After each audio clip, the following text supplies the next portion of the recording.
14절부터 16절까지 말씀입니다. 히브리서 4장 14절에서 16절 말씀, 제가 먼저 14절 말씀 읽겠습니다. 그러므로 우리에게 큰 대제사장이 계시니 성천하시니 곧 하나님의 아들 예수시라. 우리가 믿는 도리를 굳게 잡을지어다.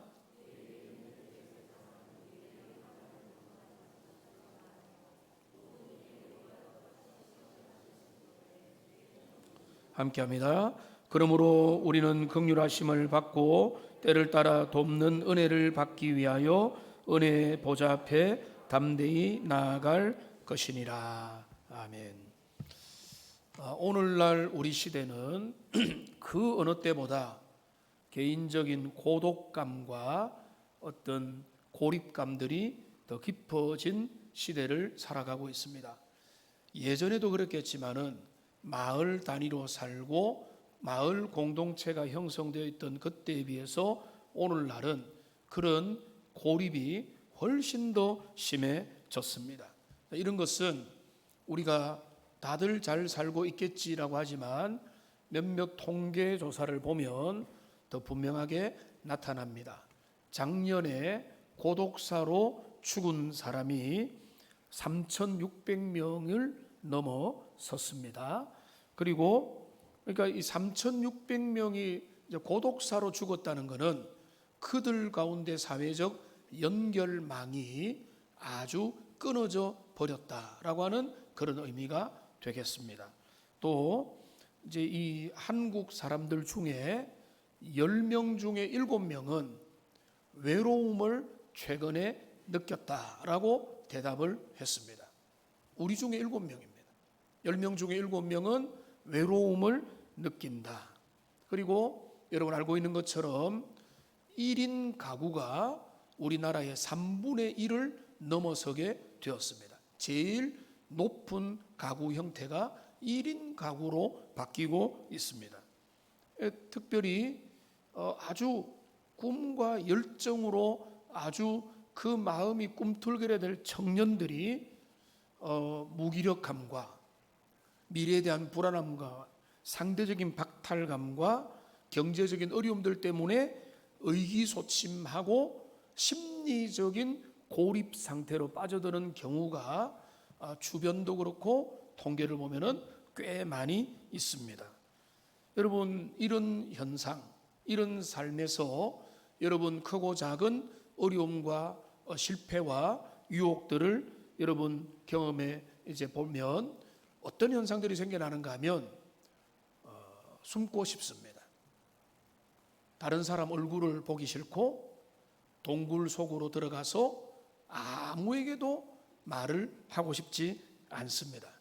그러니까 부끄러워서 그렇기도 하고 내 이런 사정을 누가 알아줄 거냐라고 하는 그런 깊은 생각이 드니까 사람들 앞에 말해봐야 내 마음은 이해받지 못할 거라서 그렇게 숨어버리는 일들이 나타나게 되는 것입니다. 그러니까 우리가 스스로에 대해서 이제 실망했을 때는 더 그럴 겁니다. 부모의 기대를 저버렸거나 친구와의 약속을, 우정을 배반을 했거나 직장에서 돌이킬 수 없는 실패를 해버리거나 이렇게 했을 때 우리의 마음에는 뭐가 생깁니까? 자책감과 죄책감과 수치감들이 그 마음에 생겨나고, 그러면 뭡니까? 부끄러워서 얼굴을 들기가 어렵고 숨어버리고 싶은 그런 마음이 드는 것입니다. 영적으로는 어떻습니까?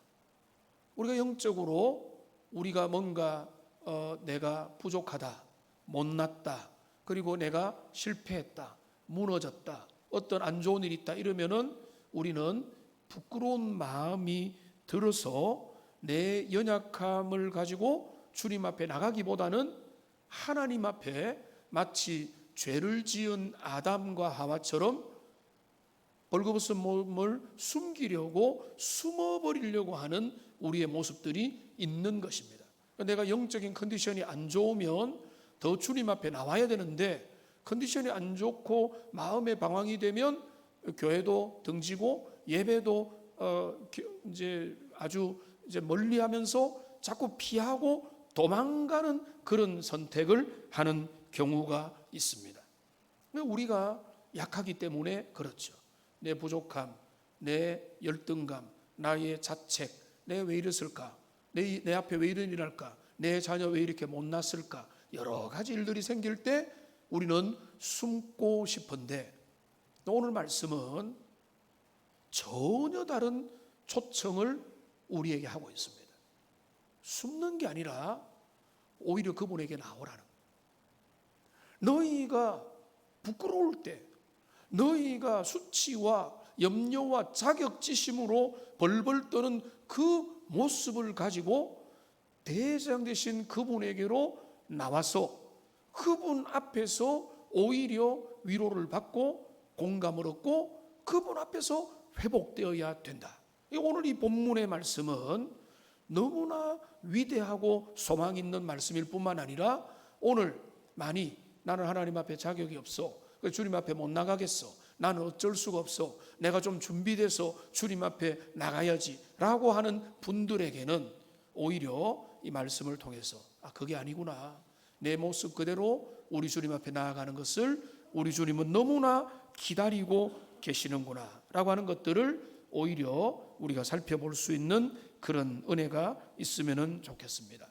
여러분, 오늘 이 본문의 말씀은 그냥 어느 날 갑자기 던져진 말씀이 아니라 3장에서부터 시작되고 지난주 말씀까지 연결하면 주제가 뭔가 하면 이런 겁니다. 너희는 진짜 하나님이 주시는 참된 안식에 들어가기를 힘쓰라. 진짜 안식을 너희가 누려야 된다. 그 안식을 누리는 자는 자기의 아주 스트레스 받고 내 힘으로 하려고 하는 그 모든 걸 내려놓기 때문에 진짜 자유로운 기쁨의 인생을 산다. 이제 그런데 이스라엘 백성들은 그것에 실패했다. 그들이 왜 실패했는 줄 아느냐? 불신앙과 불순종 때문이다. 그 광야에서 하나님의 말씀이 주어졌음에도 불구하고 말씀에 귀 기울이지 않고 자기 기준으로 살다가 그들은 실패하고 말았다. 너희가 그들처럼 되지 않으려면 하나님 앞에 순종하는 삶을 살아야 된다라고 하면서 지난주에 느닷없이 나타난 게 뭔가 하면 하나님의 말씀의 능력이 나타났습니다. 여기 12절 13절에서 하나님의 말씀은 이라고 하면서 그 말씀은 살아있고 활력 있고 말씀은 예리한 수술대 위에 칼과 같고 우리의 인생을 하나님의 수술대 앞에 우리를 눕히고 우리의 모든 것들을 꿰뚫어 보시고 우리 모든 것들이 벌거벗은 것 같이 주님 앞에 드러나게 만든다. 이게 여러분 앞뒤 맥락 속에서 이해를 해야 된다고 말씀을 드렸습니다. 말씀의 권능 자체로도 충분한 구절이지만 이 하나님의 말씀의 수술대 앞에 너희 자신을 거울처럼 살펴봐라는 것입니다. 너희는 어떠는지, 너희는 순종의 길을 하나님의 말씀에 귀 기울여서 믿음의 길을 걸어가고 있는지, 아니면은 말씀과 관계없는 흘러 떠내려가서 너희가 불순종의 길을 이스라엘이 걸어갔던 길을 걸어가고 있는지를 돌아보라. 그 말씀은 우리 모두를 벌거벗긴다는 거예요. 여러분 여기 다 갖추어 입었죠. 근데 우리가 다 벌거벗었다는 거예요. 다 벌거벗었다고 생각해봐요. 그러면 뭡니까? 얼마나 수치스럽고 얼마나 민망하고 얼마나 미안하겠습니까? 그러니까 벌거벗은 같이 하나님의 말씀 앞에 우리의 영혼이 드러나면 우리는 주님의 심판대 앞에서 이제는 두려움으로 벌벌 떨 것 같은데, 근데 이를 본문의 핵심은 뭔가 하면 그러므로 너희에게 위대한 대제사장이 기다리고 있다, 이렇게 되는 겁니다. 그러니까 이 연결고리를 잘 이해를 해요. 우리가 우리 자신이 내세울 게 없고 수치심과 벌거벗은 마음과 치욕과 모독과 자격지심으로 우리 자신이 있을 때에, 그러니까 나는 주님 앞에 갈 마음이 없어가 아니라 그 모습 그대로 내게 나오라고 우리 주님은 초청을 하면서 오늘 14절의 말씀 우리에게 제공이 되고 있는 것입니다. 자, 그러니까 여기 위대한 반전의 드라마 단어가 등장하는데 여기 뭔가 하면 그러므로라고 하는 단어입니다. 여기 14절에 그러므로 우리에게 큰 대제사장이 계신다. 너희가 부족하기 때문에, 너희 힘으로 주님 앞에 의롭게 설 수 없기 때문에, 너희의 힘과 너희의 자격과 너희의 공로와 너희의 스펙을 가지고는 하나님 앞에 너희는 견줄 수가 아무도 없기 때문에 너희는 소망이 없어가 세상의 원리인데, 성경은 우리에게 어떻게 요청하냐면 그러므로 너희에게 대제사장이 계시다는 거예요. 이게 우리에게 복음이고, 이게 오늘 우리가 정말로 기울여야 될 복음의 소망의 내용이 되는 것입니다. 그러니까 우리 주님이 우리에게, 히브리 기자는 우리에게 초청하는 겁니다.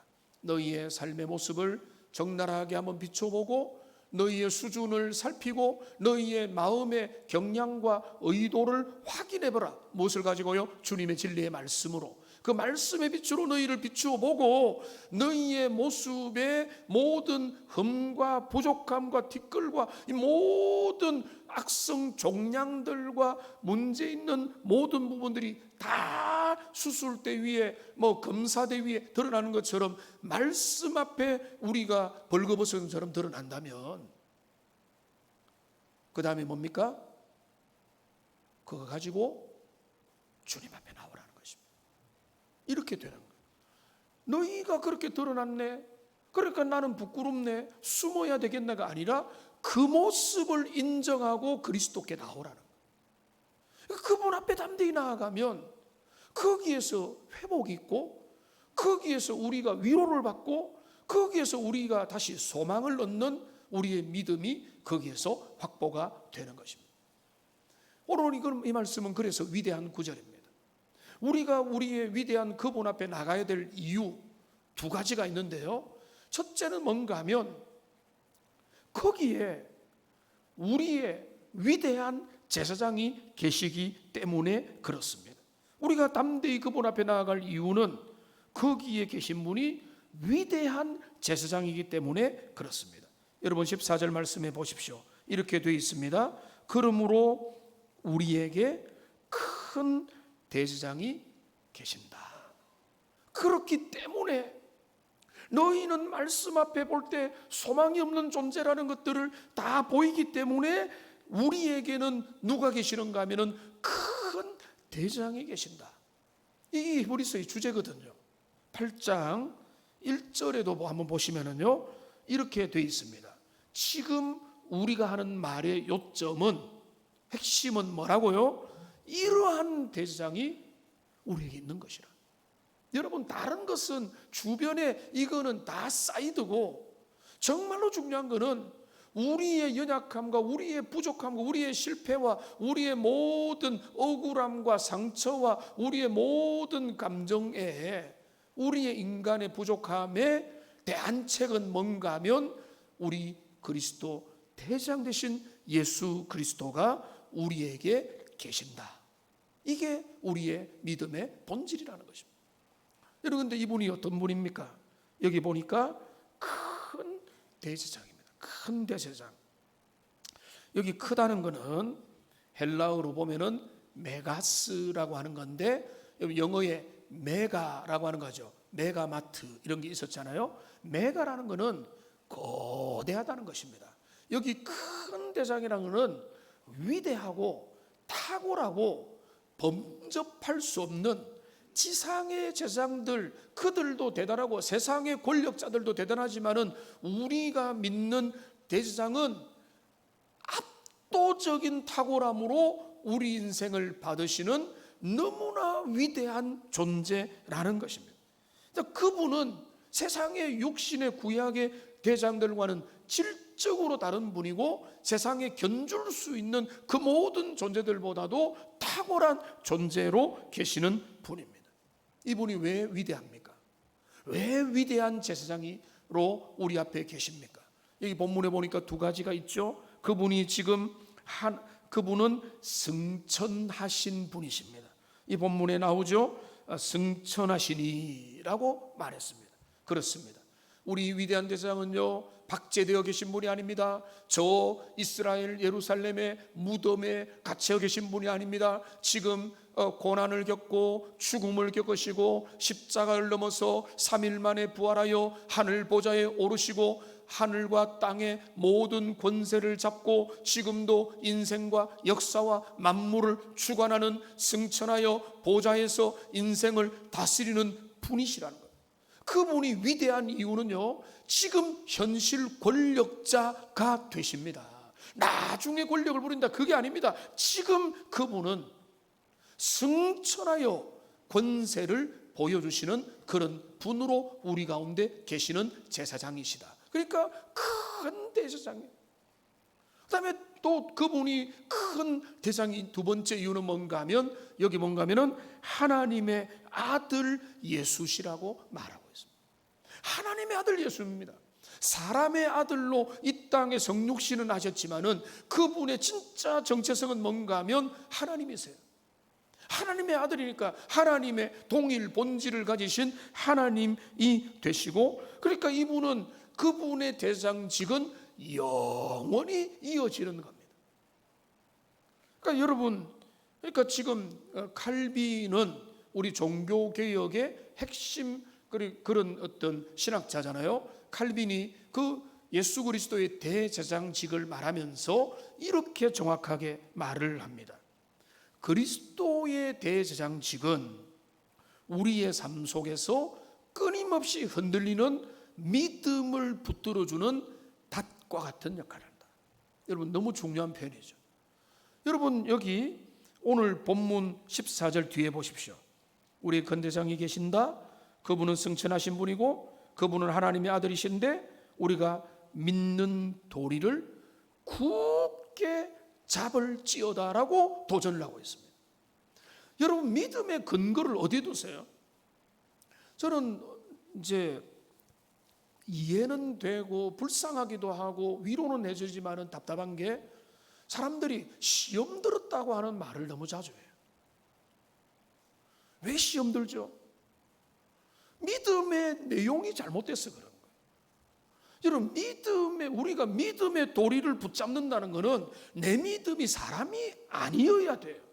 내 믿음이 눈에 보이는 어떤 가치가 되면 안 돼요. 변하는 것들, 내한테 질병이 생겼다, 믿음 사라집니까? 내 가족에 문제가 생겼다, 믿음이 사라집니까? 그러면 믿음의 본질이 뭔데요? 우리의 믿음은 뭔가 하면 그리스도 예수를 믿는 믿음이고, 그분이 우리의 영원한 제사장이 되시고, 그분은 승천하여 권세를 지닌 분이고, 그분은 지금 우리를 위하여 중보하는 하나님의 아들이고 영원한 제사장이다. 이거를 믿음으로 굳게 붙들 때 하나님의 사람은 흔들리지 않는 겁니다. 여기에 흔들리고 저기에 흔들리고 이래 흔들리는 모습을 보면은 솔직히 어떤 생각이 드는가 하면, 그들의 믿음의 본질이 뭐냐, 뭘 붙들고 있는가, 이런 두려움이 생기게 되는 것입니다. 이브리스 기자가 우리에게 도전하는 거예요. 너희의 믿음의 도리를 굳게 잡아라. 믿음의 도리 붙잡아라는 게 너희의 심지를 굳게 하라. 이런 본질이 뭐죠? 그리스도 예수를 진짜 붙들라는 거예요. 주님만이 나의 산성이고, 오늘 찬양으로 고백했죠. 주님만이 나의 피할 바위요, 주님이 나의 소망이고 나의 유일한 힘입니다라고 고백은 해놓고, 다른 문제가 생기면 그거를 적용을 안 시키는 거예요. 그게 믿음의 본질에서 흔들리는 거예요. 여러분, 도전합니다. 저와 여러분들, 주님이 우리를 믿음의 세계로 이끌었습니다. 여러분, 믿음의 대상을 분명히 하고, 그 우리의 영원한 대상, 우리의 승천하신 분, 지금 하나님의 아들인 영원한 대상이 우리를 위해서 기도하고 우리를 도우시고 우리를 하나님께로 데려가고, 우리의 삶은 그분 앞에서 영원히 안전하다고 하는 이 믿음의 본질, 믿음의 도리를 항상 붙드는 하나님의 사람들이 되시기를 주님의 이름으로 축원합니다. 이게 우리의 믿음의 진짜 가치이기 때문에 그런 것입니다. 여러분, 믿음의 도리를 굳게 잡으라는 겁니다. 저는 그 기준으로 봅니다. 믿음 좋은 사람은 누군가 하면 이거 바라보는 사람, 믿음이 좋다는 건 굳게 잡는 사람이에요. 주님만이 나의 산성되심을 굳게 잡는 거예요. 어떤 상황에서도. 이건 마치 뭔가 하면 막 비바람이 부는데 너가 바다에서 항해를 하는데 밧줄을 꽉 잡고 있으라고 할 때 그 밧줄을 느슨하게 잡고 하면은 들러 내려가는 거예요. 근데 밧줄을 꽉 잡고 있으면은 그 밧줄에 지탱하여 그 험한 풍파를 지나가는 것처럼 우리가 이 땅에 험한 순례자길을 걸어갈 때 우리가 요동치 않을 수 있는 힘은 우리를 의지하거나 주변의 환경이 좋아지기를 기대하는 게 아니고, 제가 누누이 말씀드린 것처럼 우리의 변함없는 영원한 대제사장 되시는 위대한 대제사장을 믿음으로 붙드는 은혜입니다. 이거를 붙드는 사람이 진짜 믿음의 사람이고, 그런 사람은 진짜 요동치 않는 거죠. 쉽게 흔들리고 쉽게 실망하고 쉽게 삐지고 쉽게 시험 드는 사람들의 특징은요, 죄송하지만 그 믿음의 본질에 문제가 있는 거예요. 그러니까 내가 주님을 진짜 붙잡는다 그러면은 견고하고 든든하고 그분 안에서 편안함을 누리게 되는 것입니다. 여기 그분 앞에 담대히 나아가야 될 두 번째 이유가 있습니다. 여기 두 번째 이유는 뭔가 하면, 이 위대한 승천하신 그분이 우리를 동정하시는 분이시랍니다. 그분은 우리를 이해하지 못하는 분이 아니라 우리를 이해하고 공감하고 동정하는 분이다. 15절을 보십시오. 우리에 있는 그분은, 그 대상은 우리의 약함을 동정하지 못하실 리가 아니고 모든 일에 우리와 똑같이 시험을 받으시는 일에 죄는 없으시도다. 여러분, 위대한 분이 있습니다. 재벌이 있습니다. 능력자가 있습니다. 여러분과 무슨 관계가 있습니까? 능력이 많으면 많을수록 우리가 멀어지죠. 재벌이면 재벌일수록 우리가 멀어지죠. 아무 관계 없죠. 만날 계기가 더 없어지는 거죠. 그런데 우리 대제사장이신 예수님은 정반대입니다. 그 위대한 만유의 주제가 되시는 그분이 우리를 동정하시는 분이라.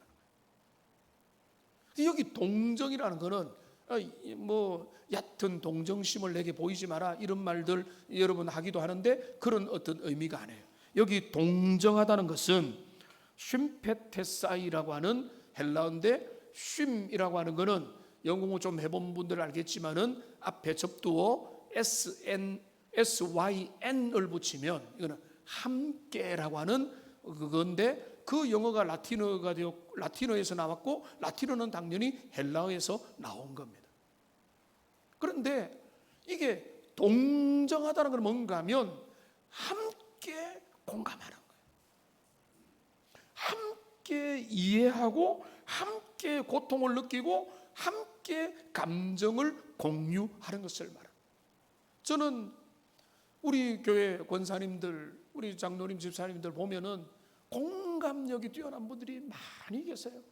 슬픔을 당한 자리, 힘든 사람들 옆에 있어서 함께 이해하고 그들의 이야기를 들어주고 그 자리에 함께 그냥 있어주는 거. 근데 우리 주님이 그런 분이시라는 거예요. 공감하시는 분, 그들을 이해하고 처지를 받아들인다는 것입니다. 여러분, 우리 자녀가 사춘기 때 이제 부모하고 약간의 갈등이 생겼을 때 부모가 바라는 한 가지는 뭐였는가 하면, 뭐 이런 이야기 하다가도 엄마, 아빠 하고 그냥 잘잘못과 관계없이 나오기를 기대했던 적이 자주 있었던 것 같아요. 잘잘못과 관계없이 그냥 나오기를 기대했던. 그런데 이제 우리 한국의 유명한 어떤 목사님이 이런 부분에 이제 이야기를 하는데 공감이 되더라고요. 그 어떤 내용인가 하면, 많은 사람들이 믿음의 발전을 하지 못하는 이유가 있다는 거예요. 그 이유는 뭔가 하면, 내가 죄를 짓고 내가 연약하고 무력하고 실업에 빠지고 뭐 우리 남편이 잘못되고 자녀가 뭐 진학을 제대로 못하고 뭐 여러 가지 일이 있으면은 내 처지가 좀 불행해지면 내가 부끄러워지는 상황에서는 이런 상태로는 하나님 앞에 못 나가겠습니다 라고 하는 경우가 많다는 거예요. 근데 그거는 가만히 생각해 보면 하나님이 제일 서운하신 거예요. 하나님은 그런 상태에서 주님을 의지하고 나오라는 거예요. 내가 너를 지은 존재고 내가 너를 모르겠느냐. 그러니까 여러분, 누구에게 제일 정이 가고 마음이 가겠습니까? 하나님, 내 모습 이렇습니다. 내가 지금 할 일이 없습니다. 내 자녀 위해서 손댈 것도 없고, 내 아내가 지금 이런 병이 있는데 이런 진단을 받는 내가 할 수 있는 일 없고, 내 사업 뭐 이런 문제, 이런 어떤 질병과 물질이든 관계든 인생이든 내가 중병의 진단을 받았는데 하고, 그럴 때 도망치고 주님에게서 멀어지기를 주님이 원하는 게 아니라, 오히려 우리의 신앙이 한 단계 더 발전하려면 여러분의 슬픔, 여러분의 억울함, 여러분의 깊은 남들은 누구도 이 이야기를 들어주지 못할 거야라고 하는 그런 상황 속에서는 여러분을 공감하시는 그분에게 더 가까이 나아가는 여러분이 되시기를 소망합니다. 그게 믿음이에요. 여러분, 그게 진짜 믿음입니다. 그러니까 믿음은요, 자격 없는 내 모습을 가지고 주님 앞에 나가. 주님, 내가 금식도 했고요, 새벽기도도 잘 나가고요, 헌신도 열심히 합니다. 주님, 나 잘했죠. 이걸 가지고 주님 앞에 증명하도록 나가는 게 믿음이 아니에요. 우리의 믿음은 뭔가 하면, 주님, 내가 연약할 때도, 내가 부족할 때도 주님 나를 받으실 줄 믿습니다라고 잠잠함에 주님의 얼굴을 구하는 것, 이게 진짜 믿음의 모습이라는 겁니다. 여러분, 문제를 만났습니까? 답답한 일을 만났습니까? 배우자에게도 자녀에게도 부모에게도 누구에게도 목회자에게도 말하지 못할 인생의 곤고와 외로움이 있습니까? 그 문제를 가지고 우리 주님 앞에 나아가는 은혜가 있기를 소망합니다. 주님은 들으세요. 주님은 공감하세요. 위로하시고 은혜를 주시고 말씀으로 우리에게 소망을 제시해 주시는데, 그런데 그분에게는, 여러분, 제가 우리 권사님들 공감 잘하는 분들 계시다고 했죠. 근데 그분은 그냥 우리 권사님 같은 분들이 예수님과 똑같다 이 말이 아니에요. 예수님은 또 다른 특징이 있습니다. 그건 뭔가 하면, 여기 그분이 공감이 가능한 것은 모든 일에 우리와 똑같이 시험을 받으셨기 때문에. 예수님은 광야에서 마귀에게 시험을 받았습니다. 제자들의 오해와 배신을 경험했습니다. 십자가 위에서 하나님으로부터도 버림을 받으셨습니다. 그래서 예수님은 우리가 가난과 상대적인 비교와 세상의 정죄와 배신과 모든 면에서 우리를 이해하실 수 있는 분이실 뿐만 아니라, 그 다음에 여기 15절 뒤에 뭐라고 했습니까? 죄는 없으시느니라. 근데 우리와 차이점이 있다는 거예요. 이분은 우리를 깊이 공감하시고 전능하신 분인데 죄가 없으니까 완벽한 우리의 구원자로 역사하시게 된다. 그러니까 예수님이 죄가 없기 때문에 그분은 우리를 하나님께로 가져가는 가장 합당한 자격 있는 구원자의 모습을 우리에게 보여줍니다. 여러분, 세상은요, 세상에서 직장 생활하는 사람들, 이 땅에서 사는 사람들, 이 세상에는요, 우리의 약점을 감추기를 원합니다. 강함을 드러내고, 능력을 드러내고, 결과를 드러내고, 실력을 드러낼 것을 끊임없이 요청합니다. 그거 바뀌지 않을 겁니다. 이 세상에서 주눅 들고 사람들 앞에 나의 약함 말해봐야 인정받지도 못하고 오히려 핀찬만 듣고 흠만 될 거라고 생각하기 때문에 사람들은 입을 다무는 거예요. 남들 앞에 이야기하지 않는 겁니다. 그러면서 그들은 공감을 받지 못하기 때문에 외로움을 느끼고, 거기에서 제가 이제 가만히 좀 생각해 보니까 그 외로움을 해소하기 위해서 그들은 여러 가지 애를 쓰는 겁니다. SNS 활동을 하고 나는 행복한 것처럼 보이기도 하고, 그 중에 또 뭔가 하면 그렇게 애완견을 많이 기릅니다. 저희 집에도 한 마리가 있습니다. 그런데 그 애완견을 기르는 게 심리적으로 어른들과 또 독거하는 사람들에게도 도움이 된다는 것도 있고, 저도 그걸 인정하지만 거기에 심리를 투사시킵니다. 그래서 내 이 세상에 나의 외로움과 나의 이 마음의 답답한 부분을 이해하고 아무런 태클 걸지 않고 공감해 줄 대상을 애완견, 애완고양이로 잡고 거기에 마음을 쓰는 거예요. 그뿐만 아닙니다. 요즘의 젊은이들, 그리고 요즘의 시대에는요, AI, 인공지능, 챗봇, 챗GPT에 그들의 과도한 애정을 줍니다. 애정을 그냥 주는 정도가 아니라 어느 정도 거기에서 내가 도움을 얻고 거기에서 활력을 얻는 건 좋은데 거기에 상담을 하기 시작하고 거기에 많은 것들의 조언을 구하다가 결국 거기에 빠져들고 지금 우리나라에는 아직까지 그런 심한 현상까지 안 일어났는데 죽음으로까지 나갑니다. 너 내가 있는 세계로 와 라고 하니까 이 앞뒤 분간 못하는 친구가 자살을 통해서 그 챗봇 인공지능을 만나기 위해서 스스로 목숨을 끊어서 지금 거기 조사에 들어가 있고 그게 과연 어떤 현상들이 알고리즘으로 진행이 되는가를 살피고 윤리적인 기준을 만들어야 된다고 지금 사람들이 관심을 많이 기울이고 있습니다. 왜냐하면요, 그 이제 인공지능 로봇은 여러분을 끊임없이 격려하거든요. 화를 안 내거든요. 몇 번째 말하노? 이런 말 절대 안 하거든요. 무조건 들어줍니다.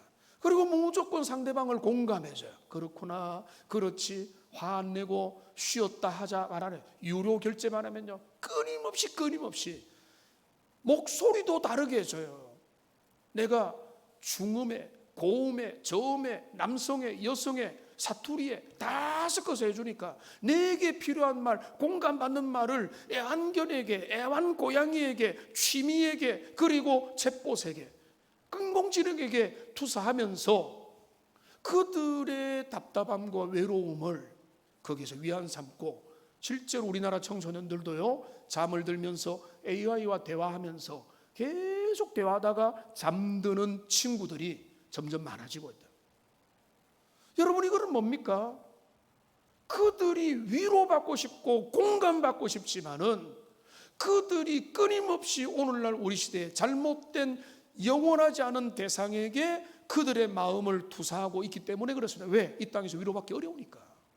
부모한테 혼만 나니까, 배우자가 이해를 못하니까, 직장 상사한테는 혼만 나고 친구도 한두 번이지 몇 번 이야기하면 뒤돌아서 버리니까.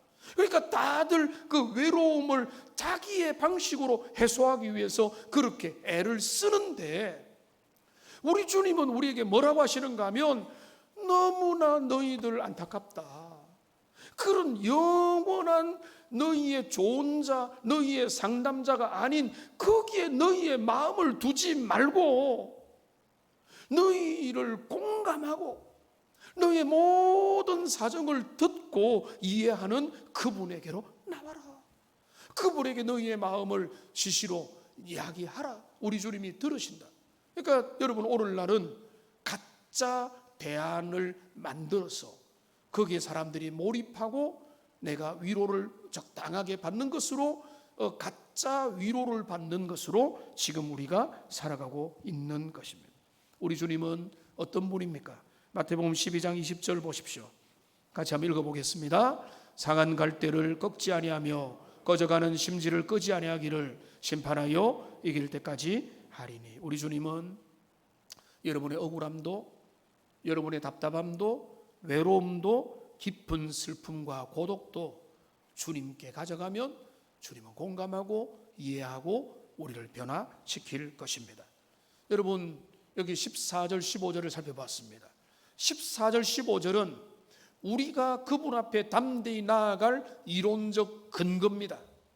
그분은 승천하신 분, 곧 우리의 대제사장, 우리의 그 영원한 대제사장, 그분은 하나님의 아들이 거기 계신다. 이게 14절이죠. 근데 15절은 뭡니까? 그분은 우리를 공감하신다.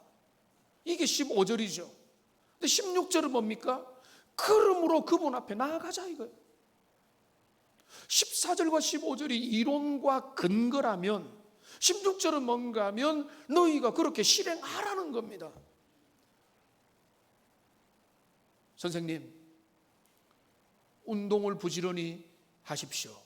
알겠습니다. 돌아와서 안 하면 몸에 문제가 생기는 거죠. 우리 주님이 우리에게 말씀하는 거예요. 너희의 삶에 위대한 대장이 계신다. 그분은 위대한 분이지만 너희를 공감하시고 이해하는 분이 계신다. 그렇구나. 알겠습니다. 그렇군요. 그거는 신앙이 아니에요. 그거는 지식이에요. 이론입니다. 그거로 우리의 신앙이 확인되는 거 아닙니다. 그 지식을 가지고 15절까지 가야 돼요. 16절까지 가야 돼요. 그러므로 우리는 담대히 그분의 은혜의 보좌 앞에 나아가야 돼요. 나아가는 게 신앙입니다. 그러니까 나아가지 않고 그렇구나 목사님 말씀이니까 성경에 있으니까 맞겠지라고 백날 전날 해봐야 그까지는 진도가 안 나간 거예요.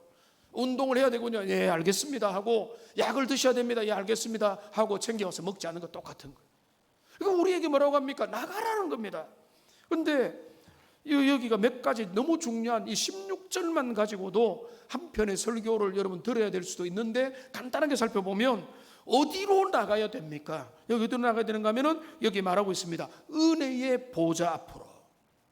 은혜의 보좌 앞으로 나가야 된다는 것입니다.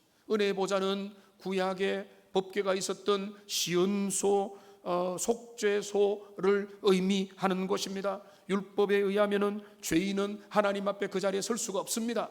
대제사장만이 1년에 한 차례 거기에 들어가서 백성들을 대신하여 거기에서 하나님 앞에 용서를 구하는 그 일들이 속죄 제사를 드렸던 것입니다. 그런데 지금 뭔가 그 은혜의 보좌 앞에 나가라. 왜?